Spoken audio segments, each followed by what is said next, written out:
في اعتقادي دايما ان اي حاجه بتتحط في الطواجن بتبقى مميزه جدا ايا كانت هي ايه، سواء في خطفه العين الاولى او في طريقه التقديم اللي مفيش اجمل ولا اشيك من كده، او في الطعم اللي بتاخده في حته تانية خالص. عشان كده لو جربتوا طواجن البسبوسه بالقشطه بتاعتي المعتمده بطريقتي البسيطه والسهله هتنبهروا من جمالها. ولو نفسكم في حاجه حلوه سريعه بالليل او جاي عندكم ضيوف هتقوموا تعملوها على طول. هنحضر القشطه، كوبايتين من الحليب عليهم معلقتين كبار هرميين من النشا، لو حابين نضيف معلقتين من السكر تمام، بس انا بكتفي بسكر الشربات. وهقلب كويس وهرفع على النار لحد ما تبدا تتقل كده، هطفي النار واضيف معلقه قشطه لغناوه الطعم، اختياري جدا، لو مش عندي هستغنى عنها. وهقلبها لحد ما تدوب تماما ويكون القوام عندي كريمي بالشكل ده. هغطيها بكيس بلاستيك بس عشان الوش ما ينشفش لحد ما نحضر البسبوسه بتاعتنا. معايا 2 بيضه من التلاجة او بدرجه حراره الغرفه مش هتفرق، ومعايا تلت كوبايه من السكر الحبيبات. هنزل بيهم في طبق نضيف على بعض واقلب كويس جدا لحد ما السكر يدوب. وما ننساش الفانيليا طبعا، باودر او سايله مش هتفرق، والخليط يفتحها عندي بالشكل ده.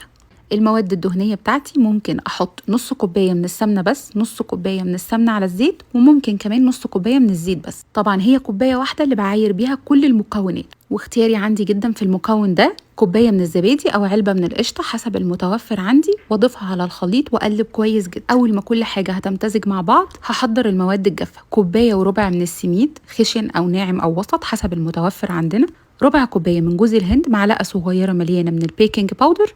وهقلب كل حاجه مع بعضها كده لحد ما اوصل لقوام خليط البسبوسه اللي انا شايفاه ده. هحضر الطواجن بتاعتي بقى، واقدر طبعا اعمل في بايركس لو مش متوفر عندي طاجن. هضيف تحت عندي الاول شويه من خليط البسبوسه بالطريقه دي، وناخد بالنا ان احنا لسه البسبوسه هتعلى شويه، مش زي البسبوسه العاديه، لا بتاخد سمك اعلى شويه في الفرن. وهبتدي اوزع عليها القشطه اللي احنا لسه عاملينها. مش بحرك القشطه يعني، مش بوزعها كده، لا انا بوزعها قطع، يعني بحط شويه هنا وشويه هنا وشويه هنا، وبعدين هوزع بنفس الطريقه شويه من خليط البسبوسه علشان يفضلوا بس واخدين الشكل بتاعهم وما يدخلوش على بعض، لان كل حاجه سايله. اختياري جدا رشه مكسرات وممكن استغنى عنها. عملت طواجن كمان صغيره علشان تشوفوا الطواجن العائليه والطواجن الصغيره. فرن متسخن على درجه حراره 180، الرف اللي في النص. اول ما بلاقي الاطراف عندي بدات تتحمر بشغل الشوايه عشان المكسرات تتحمر وتاخد لون من فوق. شربات خفيف، نص كوبايه من السكر عليها كوبايه من الميه وعصره ليمون. هرفعهم يجلوا على النار، واول ما البسبوسه بتطلع من الفرن ببدأ أسقيها بالشربات وهو لسه بيجلي وسخن مولع من على النار، يعني البسبوسة بتكون سخنة والشربات بيكون سخن. وطبعا عشان الطواجن كبيرة وتقيلة فبتاخد وقت في شرب الشربات بتاعها، بغطي بأطباق كده عشان تشرب الشربات كويس جدا والوش يطرى معايا. بعد 5 دقايق بشيل الأطباق بتاعتي والبسبوسة بتكون شربت الشربات بتاعها وبتكون بالطراوة والجمال ده غير لونها المظبوط قوي. وتعالوا اتفرجوا على جمال الطواجن من جوه والطبقات بتاعتها. الطروف متحمرة كويس ومستوية كويس جدا، واخده لون مظبوط قوي من تحت، والقشطه دايبه دوب. نقدر نقدمها كطاجن فردي كده، والطواجن العائليه نقدر نقطع منها ونقدمها في اطباق. وعلى فكره الطواجن كانت لسه سخنه مولعه، بس انا شايفه ان دي حلاوتها، يعني كل الاطعم كده تناغمت مع بعضها والسكر بتاعها مظبوط قوي على الشعر. انا كده خلصت طواجن البسبوسه بتاعتي النهارده خلاص، متاكده من سهولتها وبساطتها وحلاوتها وقد ايه فتحت نفسكم عليها. هتقوموا تجربوا، وما تنسونيش من دعوه حلوه من قلبكم لو استفدتم مني. الف هنا وعافيه على قلبكم وقلب ولادكم مقدما، ومع الف سلامه. وزي ما قلبنا الدنيا قبل كده بطواجن البسبوسه، انا جايه النهارده اقول لكم على طواجن الكنافه اللي هتفوق كل توقعاتكم من جمالها وحلاوتها. اشهر كنافات العالم كله هنعملها النهارده بكل سهوله وبساطه، وفي طواجن البيت اللي نقلت طعم الكنافه في حته تانية خالص. باختصار كده لكل عشاق الكنافه، ده ميكس القرمشه والدوابين وكل الحشوات اللي تحبوها. نيجي للشربات، بيكون تقيل وسط، كوبايتين سكر لكوبايه وربع ميه، عصره ليمون، وبرفعه على النار يغلي 5 دقايق، وادخله التلاجة يبرد ساعتين تقريبا، او اسيبه بدرجه حراره الغرفه لو الجو برد. المهم عندي انه يكون برد تماما. لو عملتوها طبعا بكنافه فريش هتبقى خطيره، بس انا عادي برضو عملتها بكنافه مجمده من ديل وطلعت رائعه. هفرد الكنافه قدامي وابتدي اطلع منها خصل شعر كنافه كده. شايفين انا بعمل ايه؟ بفصلها قدامي كده بحيث ان انا اسهل على نفسي الشغل. طيب وبعد ما ظبطنا الكنافه هحتاج كمان المكون الرئيسي عندي سمنه بلدي، معلقتين كبار مليانين من السمنه عليهم شويه صغيرين من الزيت، وهفكهم على النار. واحضر الطواجن بتاعتي بقى وابتدي ادهنها دهنه من السمنه، واحط عليها شعر الكنافه بالطريقه دي عكس عكاز كده، وهسقسق شويه سمنه صغيرين. وهعمل اول حشوه عندي جبنه، نقدر نستخدم جبنه موتزاريلا او القطع اللي هي بتكون مثلثات او مربعات المتوفر عندنا. وبعدين هقفل بقى من الشريطه اللي كانت تحت الاول، واحده من الشريطه اللي كانت تحت وواحده فوقيها من الشريطه اللي فوق، وبعدين اللي تحت وبعدين اللي فوق، عشان ابقى قافله كويس قوي على الحشو بتاعي. وبأي حاجة عندي كده بعد ما اسقي السمنة واظبط شكلها هبتدي اضغط عليها ضغطة كويسة كده زي ما بنعمل صواني الكنافة بالظبط. نعمل مع بعض واحدة كمان. الطاجن عندي مسحته مسحة حلوة بالسمنة البلدي، وبعدين هبتدي احط شعر الكنافة، ولو عايزين سمك الكنافة اقل من كده نقدر نرقق عن كده شعر الكنافة اللي احنا بنحط. حطيت واحدة على واحدة عكس عكاس وسقسقت شوية سمنة، وهحشي حشوة خطيرة كنا بنعملها على طول واحنا صغيرين، حشوة التمر. ممكن اقشر التمر اللي عندي واشيل منه النوى واحطه واوزعه كده جوه في الحشو، وممكن احط عجينه التمر الجاهزه او العجوه واقفل بنفس الطريقه، اللي تحت الاول بعدين واحده من اللي فوق وبعدين اللي تحت وبعدين اللي فوق. ولازم بقى احط سمنه كميه حلوه كده اظبط بيها شكل الكنافه والطاجن، وابتدي اضغط برده باي طبق او كوبايه عندي ضغطه متينه حلوه كده عشان اقفل كويس جدا على الحشو. وطبعا نيجي للحشوه الاشهر والاقوى على الاطلاق بصراحه، يعني كنافه يعني قشطه. تقدروا بقى تحشوها اي نوع قشطه جاهزه متوفر عندنا، معلبه او قيمر، او لو نعمل قشطه كدابه زي اللي عملتها معاكم قبل كده في فيديو البسبوسه. وهقفل بنفس الطريقه وبنفس الشكل، وهساوي الطاجن كده بالسمنه البلدي بتاعتي، اسقسق كويس واضغط كويس جدا جدا جدا، وكده الطواجن بتاعتي بقت جاهزه. نيجي بقى لطريقه التسويه اللي مفيش اسهل ولا ابسط. هسخن الفرن كويس جدا على درجه حراره 200، الرف اللي في النص. الطواجن هتسخن كويس قوي والسمنه هتبدا تغلي وتحمر الوش من تحت، ومن غير شوايه هتلاقوا الجناب ومن فوق اتحمرت كويس قوي. نيجي لبقيه الكنافه، هعملها رول معاكم لاشهر البراندات وبتتباع بفلوس كتير قوي. فردت قدامي شعر الكنافه بالطريقه دي، وحطيت الحشوه بتاعتي بالعرض وبدات الف من اول طرف، وبعد كده هتلاقوا الرول ماشي معاكم بكل سهوله وبساطه زي ما شايفين وانا بعمل كده. واللمه من الجنب زي ما انا بعمل كده ما بتخليش الرول يفك ابدا، ماسك نفسه من كل حته. وبعدين لميته على بعض حلزوني بالشكل ده. الطريقه دي تقدروا تستخدموا فيها المكسرات، وتقدروا تستخدموا فيها القشطه والجبنه والتمر، اي حشوات بتفضلوها وبتحبوها. وبعدين هسقي برده بالسمنه. انا كميه السمنه اللي انا استخدمتها من اول الفيديو هي اللي معايا ومكمله بيه، بس ما نبخلش على الطواجن بتاعتنا بالسمنه برده. بنفس طريقه التسويه كل الطواجن هتستوي بنفس الطريقه. شايفين بعد ما طلعت من الفرن الطواجن كمرت الكنافه كويس قوي، خلتها تتحمر من تحت ومن فوق ومن الجناب، وما شغلتش الشوايه ابدا عليها، اديتها اللون المظبوط قوي، احلى من الصواني مليون مره. واسمعوا معايا بقى طشه الشربات.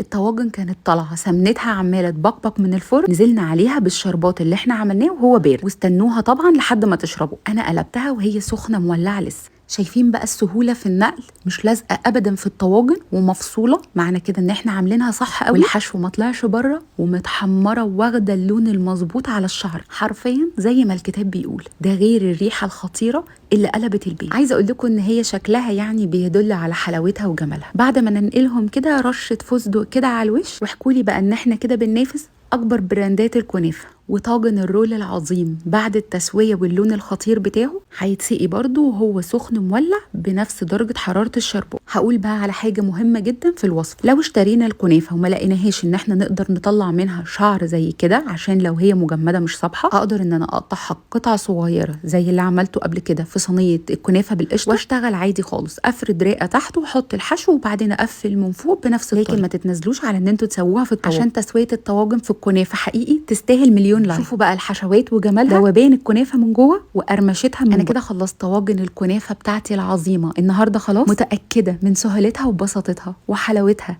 وقد ايه فتحت نفسكم عليها. هتقوموا تجربوا، وما تنسونيش من دعوه حلوه من قلبكم وتعملوا لي لايك وشير للفيديو لو استفدتم مني. الف هنا وعافيه على قلبكم وقلب ولادكم مقدما، ومع الف سلامه. بيسموه مشبك سوري او كرابيش حلب، من اجمل واحلى الحلويات الشرقيه اللي ممكن تجربوها. شوفوا شكله قد ايه فخم كده وراقي، بس بطريقتي النهارده هتعرفوا قد ايه هو سهل وبسيط، ومكونات موجوده عندنا في البيت، ومش هنستخدم بيض ولا اي مواد دهنيه، ومش هنعمل اي تكنيك صعب للقلايه. مقرمش من بره زي بلح الشام، وبيدوب ذوبان البسبوسه ورموش الست من جوه. بحضر الشربات بتاعي 3 كوبايات سكر، عليهم 1.5 كوبايه ميه عصره ليمون، ويغلي على النار 5 دقايق وهدخله التلاجة يبرد تماما. تماما قبل ما نستخدم. هستخدم معاكم مج شاي ازاز واحد بس للوصفه كلها، ولو عايرنا بيه كل المكونات الوصفه هتطلع مظبوطه على الشعر. معايا 3 كوبايات من السميد، يكون خشن او وسط زي اللي موجود في الفيديو. ما يفضلش ابدا نستخدم في الوصفه سميد ناعم. كوبايه كامله من الدقيق متعدد الاستخدامات عادي خالص. معلقه كبيره من سكر حبيبات، معلقتين كبار مليانين من الحليب البودره، هم اختياري في الوصفه بس بيدوها طعم وغناوه خطيره. نص معلقه كبيره من الخميره الفوريه، رشه خفيفه بايدي من الملح. وكده المكونات الجافه عندي كلها جاهزه. هقلبها بقى مع بعض تقليبه كده محترمه، كل حاجه تختلط مع بعض. ونبتدي بقى للمواد السائله. محضره عندي 2.5 كوباية من الميه، تكون فتره او بدرجه حراره الغرفه، مش دافيه ولا بارده. هنزل الاول بالكوبايتين كاملين وابتدي اقلب كل المكونات عندي بالراحه خالص عشان السميد ما يعملش عرق عندي، واحافظ كويس على قوام الخليط. هقلب كويس جدا لحد ما كل حاجه تتجانس مع بعضها بالشكل ده وتشرب الميه كويس. وهنزل بقى بنص كوبايه الميه اللي باقي عندي تدريجي، ربع في ربع، واقلب بالراحه برضه. عشان ايه بنزل بيها تدريجي؟ علشان السميد بيشرب الميه بتاعته اول باول، فما لاقيش ان بقى عندي كميه ميه كتير قوي ومش عارفه اشربها للسميد. وبكده انا وصلت للقوام عندي المطلوب. وعلى فكره في الوصفه دي مش هيفرق قوي ان لو زادوا شويه الميه او قلوا. هغطي العجينه عندي بفوطه نظيفه او كيس بلاستيك وهسيبها تخمر 10 دقايق بس. انا عايزاها ترتاح والخميره تبتدي تشتغل. في ال10 دقايق دول هحضر الزيت بتاعي على النار واسيبه يسخن على نار هاديه. على ما تكون العجينه بتاعتي ارتاحت والسميد شرب كل الميه بتاعته واخد قوام العجينه المطلوبه عندي، هحضر اي قمع متاحه عندي يكون فيه شرشره بالشكل ده عشان اطلع الشكل الاصلي للمشبك. طب لو مش عندي قمع اصلا، هعمل فتحه في الكيس من تحت عادي خالص واشتغل بيها، مفيش اي مشكله توقفني عن تطبيق الوصفه. كده حضرت الزيت وحضرت العجينه. باقي الشربات طلعته من التلاجة وحطيته في طبق مفتوح شويه علشان يكفي المشبك بتاعي. وده قوام الشربات المطلوب، يكون تقيل وبارد. نيجي بقى لطريقه الشغل وهي اكتر حاجه ممتعه في الوصفه. الزيت بتاعي سخن، هديت النار للوسط وهبتدي الف المشبك بالطريقه دي في الزيت، واجي عند اخر حته واقفل بيها لفوق بالشكل ده. انتوا اول ما هتنزلوا القمع في الزيت كده وتبتدوا تشكلوها هتلاقوها مسكت نفسها واتشمعت كويس جدا وبدأت تنفخ كده شوية. في الوقت ده اعلي النار تاني بتاعتي عشان هي بتتحمر بسرعة جدا. وعلى حسب حجم الطاسة بتاعتي اللي بقلي فيها اقدر اعمل 1 و2 و3. اهم حاجة نقفل لفوق الديل بتاعها بالطريقة دي. واول ما تاخد لون من الجنب الاول بقلبها على طول على الجنب التاني تتحمر كويس. دلالات التسوية بتاعتي هي اللون المظبوط، اللون الذهبي الفاتح. هطلعها من الزيت على الشربات على طول، يعني بس يا دوبك بصفي الزيت كويس جدا واطلعها على الشربات بتاعها وهي لسه سخنة. اسيبها 3 دقايق كده على الجنب الاول وبعدين بقلبها على الجنب التاني عشان تشرب شرباتها كويس من كل الاتجاهات. ودلالة تانية على نجاح الوصفة انها تكون شربت الشربات بتاعها. بسيبها 5 دقايق كده 7 دقايق في الشربات تشرب كويس وبطلعها على مصفى عشان تتصفى من بواقي الشربات بتاعتها.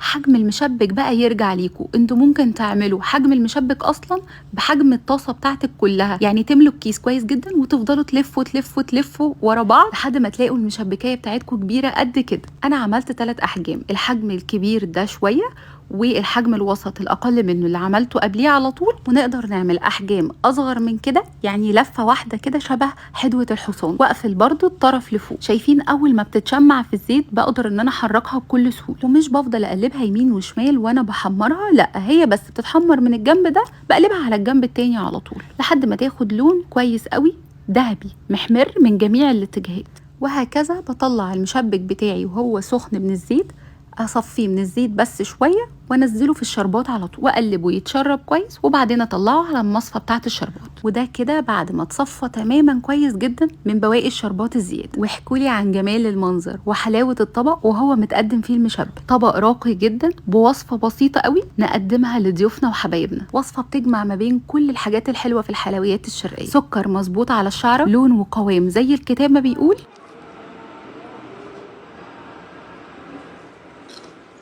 ومقرمشه من بره كده وبتدوب دوبان من جوه. انا كده خلصت وصفه المشبك السوري بتاعي النهارده. خلاص متاكده من سهولتها وبساطتها وحلاوتها وقد ايه فتحت نفسكم عليها. هتقوموا تجربوا وما تنسونيش من دعوه حلوه من قلبكم وتعملوا لي لايك وشير للفيديو لو استفدتم مني. الف هنا وعافيه على قلبكم وقلب ولادكم مقدما، ومع الف سلامه.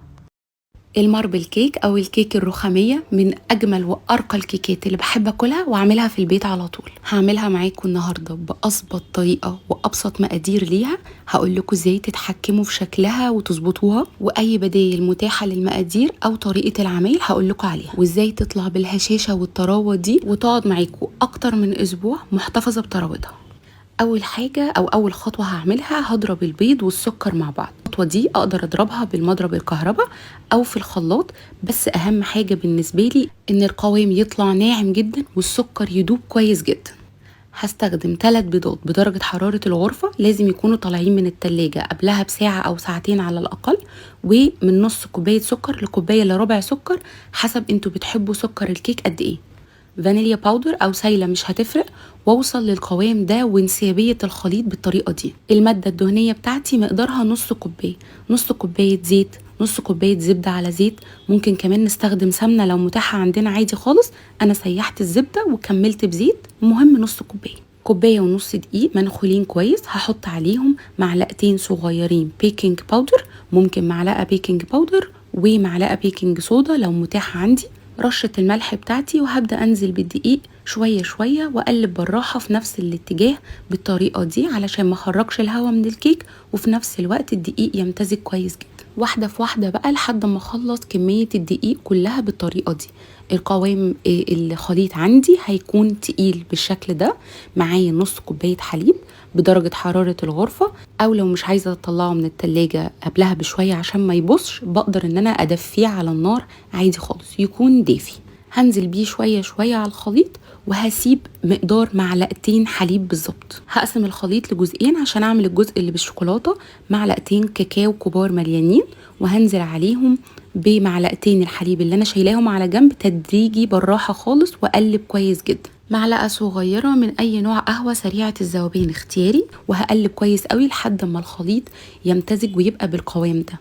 هنزل بخليط الكاكاو بتاعي على النص اللي انا شايلاه للشوكولاته، واقلبه بقى كويس جدا يمتزج مع بعض كويس قوي كده، ولا فيه تكتلات كاكاو ولا اي حاجه. الخليط انسيابي جدا وما غيرناش من القوام بتاعه. الصينيه اللي هستخدمها هحط فيها ورق زبده لسهوله نقل الكيك، بس ممكن نبطنها بزيت عادي ورشه دقيق زي ما بنعمل، ومعلقتين نضاف، وهبتدي افرد الكيك بالطريقه دي، او اقدر اقسمهم في قوالب معياريه بالشكل ده عشان يسهلوا عليا توزيع الخليط. الشكل الداخلي بقى المسافات هتكون ضيقه شويه ما بين الابيض والشوكولاته من جوه، لو حطيت شويه ابيض صغيرين عليهم شويه شوكولاته صغيرين، ولو المسافات عايزاها اوسع جوه شويه، يعني الابيض باين قوي والشوكولاته باين قوي، هحط شويه ابيض كتير عليهم شويه شوكولاته كتير، وهخلص الخليط اسرع.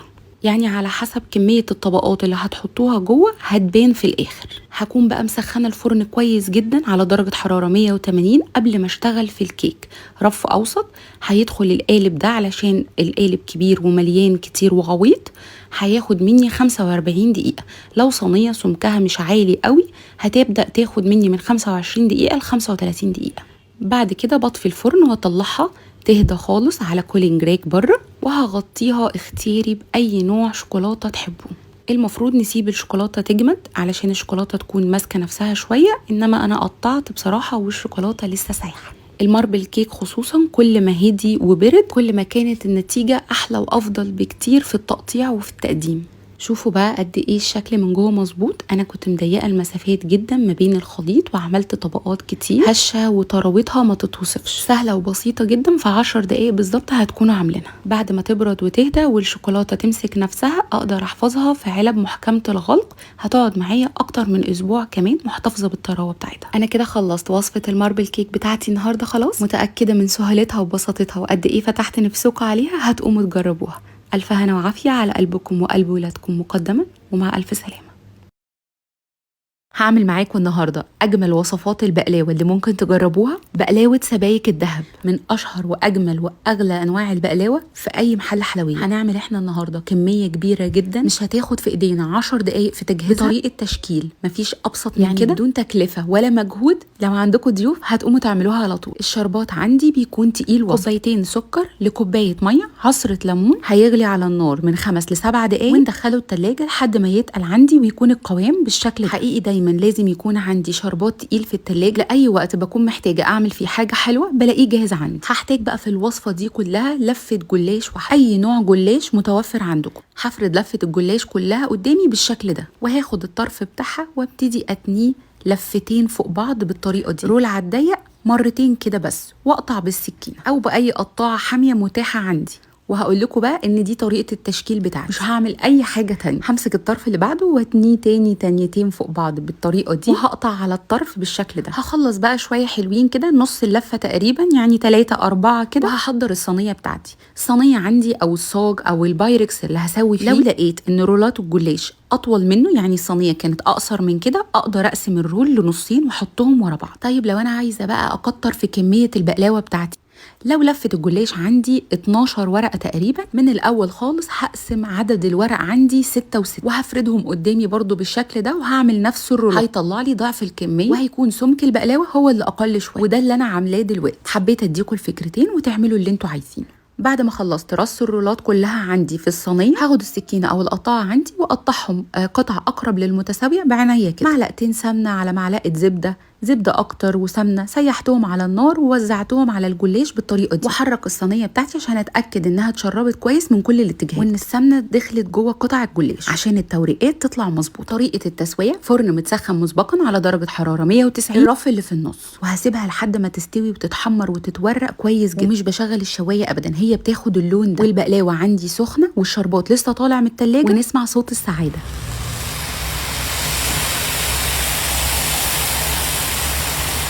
ده الصوت اللي بيبين عندي ان حطيت الشربات في الوقت الصح، وانها هتشرب شرباتها بالكميه المناسبه مظبوط. هنسيبها بقى لحد ما تتشرب الشربات بتاعها كويس، وابتدي احرك الصينيه كده، ونقدر نقدمها وهي ساده بالشكل ده. حرفيا اسمها شبهها جدا سبايك دهب. شايفين اللون من تحت عامل ازاي؟ متحمره حلو قوي، ولونها مظبوط ومستويه كويس جدا على الشعره زي ما بنقول، والتوريقات من جوه مظبوطه جدا وبتدوب حرفيا. الوصفه دي اللي جمعت ما بين القرمشه والذوبان والرقي والفخامه لكل عشاق الحلويات الشرقية. نقدر كمان نقلبها في شويه مكسرات، اي نوع مكسرات متوفر عندنا قبل التقديم. هتاخد قلب حبايبكم من شكلها. انا كده خلصت البقلاوه بتاعتي النهارده خلاص، متاكده من سهولتها وبساطتها وحلاوتها وقد ايه فتحت نفسكم عليها. هتقوموا تجربوها، وما تنسونيش من دعوه حلوه من قلبكم لو استفدتم مني. الف هنا وعافيه على قلبكم وقلب ولادكم مقدما، ومع الف سلامه.